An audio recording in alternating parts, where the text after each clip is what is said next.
کا اعتراف کیا ہے، لیکن کہا ہے کہ اہم مواد پہلے ہی منتقل کر دیا گیا تھا، جس سے طویل مدتی نقصان کو محدود کیا گیا۔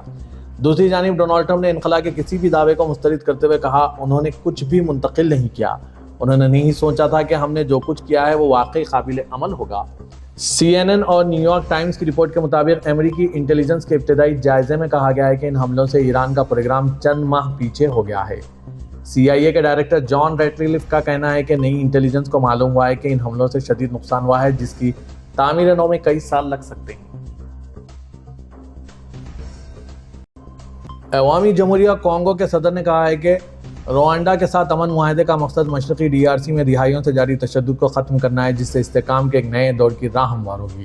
اس معاہدے پر دونوں ممالک کے وزراء خارجہ نے امریکی وزیر خارجہ مارکو روبیو کی صدارت میں ایک پروقار تقریب کے دوران دستخط کیے۔ بیلجیم سے DRC کی آزادی کی 65ویں سالگرہ کے موقع پر آج پیر کے روز نشر ہوئی ایک تقریر میں فلیکسی شیسکیڈی نے کہا ہے کہ ہماری قوم کے لیے استحکام، تعاون اور خوشحالی کے ایک نئے دور کا راستہ کھل گیا۔ اس سے قبل روبیو نے دونوں ممالک کے درمیان امن معاہدے پر دستخط کے موقع پر social media platform X پر ایک تصویر پوسٹ کی تھی۔ انہوں نے کہا کہ آج میں نے DRC اور روانڈا کے درمیان امن معاہدے پر وزارتی دستخط کی میزبانی کی، جس سے گریٹ لیکس کے خطے میں 30 سال سے جاری تنازع کا خاتمہ ہوا۔ پورٹس کی مضبوط قیادت اور سر ایڈوائزر AF کی مسلسل کوششوں سے انڈر سیکریٹری پی اور امریکہ نے اس تاریخی معاہدے تک پہنچنے کے لیے دونوں فریقوں کو اکٹھا کیا اور ہم اس کے مکمل نفاذ کی حمایت کے لیے پرعزم ہیں۔ جنوبی یورپ رواں موسم گرما کی پہلی شدید لہر کا سامنا کر رہا ہے۔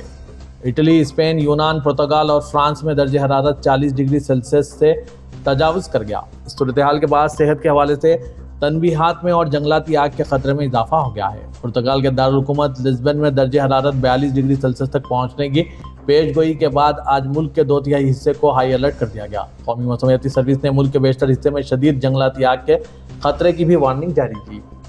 اسپین موسمیاتی ایجنسی نے جاری کردہ خصوصی الرٹ میں خبردار کیا ہے کہ خاص طور پر جنوبی شہر سیویلا میں جہاں درجہ حرارت بھی 42 ڈگری سیلسیس تک پہنچ گیا، شدید اور بدستور گرم درجہ حرارت کمزور افراد کے لیے سنگین خطرہ بن سکتا ہے۔ ایران سے ملک بدر ہو کر افغانستان پہنچنے والے ہاجر شادمانی کے خاندان نے گرمی اور گرد و غبار میں گھنٹوں انتظار کیا۔ ان کے پاس چند سوٹ کیس ہیں اور باقی سب کچھ ایران میں رہ گیا۔ فرانسیسی نیوز ایجنسی AFP کے مطابق 19 سالہ ہاجر شادمانی اور ان کا خاندان ان ہزاروں لوگوں میں شامل ہے جو اسلام قلعہ بارڈر سے افغانستان آئے۔ طالبان حکام اور اقوام متحدہ کے مطابق ان کی اکثریت کو ایران چھوڑنے پر مجبور کیا گیا۔ حاجر شادمانی کے والدین 40 سال قبل ایران ہجرت کر گئے تھے اور وہ وہیں پیدا ہوئے تھے، لیکن ان کا کہنا تھا کہ اس ملک نے ہمیں کبھی قبول نہیں کیا۔ ایران کے شہر شیراز میں پولیس ان کے گھر آئی اور ملک چھوڑنے کو کہا، جس کے بعد ان کے پاس کوئی راستہ نہیں تھا، لیکن افغانستان بھی ان کے لیے اجنبی ہے۔ انہوں نے کہا کہ ہمارا یہاں کچھ بھی نہیں۔ ایرانی یونیورسٹیوں نے انہیں قبول نہیں کیا اور طالبان نے خواتین کی تعلیم پر پابندی لگا رکھی ہے، تو ایسے میں ہاجر کی تعلیم غیر معینہ مدت کے لیے رک گئی۔ افغانستان کے صوبے برات میں اسلام قلعہ بارڈر مصروف رہتا ہے، لیکن ایران کی طرف افغان شہریوں کو 6 جولائی تک ملک چھوڑنے کی ڈیڈ لائن کے بعد بہت زیادہ رش ہو گیا۔ اقوام متحدہ کے ادارے برائے مہاجرین کے مطابق صرف جون میں 2,30,000 افراد نے سرحد عبور کیا ہے۔ اسرائیل کے وزیر خارجہ گیڈیون سار نے آج پیر کے روز کہا کہ مقبوضہ گولان کی پہاڑیاں کسی بھی ممکنہ امن معاہدے میں اسرائیل کا حصہ بنی رہے گی۔ یروشلم میں ایک پریس کانفرنس سے خطاب کرتے ہوئے گیڈیون سار نے کہا ہے کہ کسی بھی امن معاہدے میں گولان اسرائیل کی ریاست کا حصہ ہے۔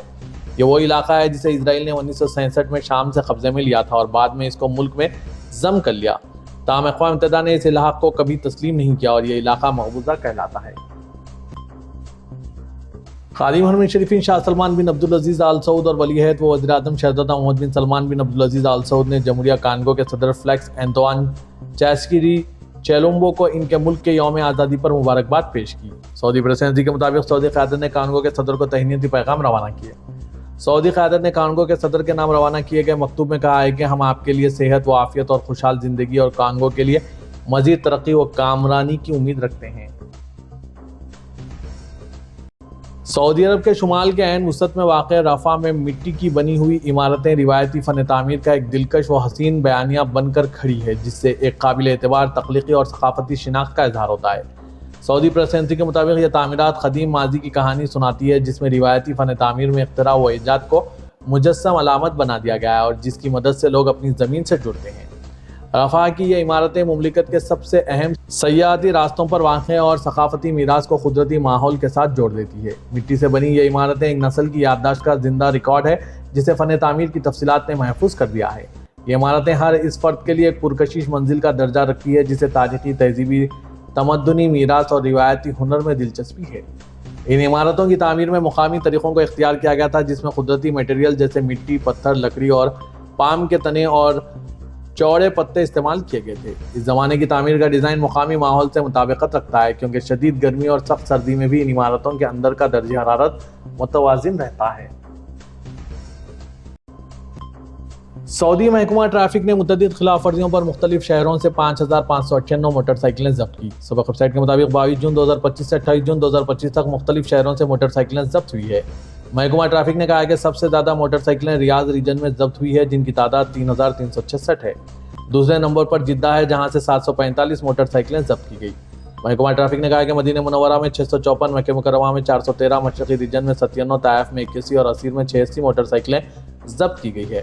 محکمہ ٹریفک نے کہا کہ ٹریفک قانون کی خلاف ورزی پر موٹر سائیکلیں ضبط ہوگی اور یہ کسی بھی حال میں ناقابل واپسی ہے۔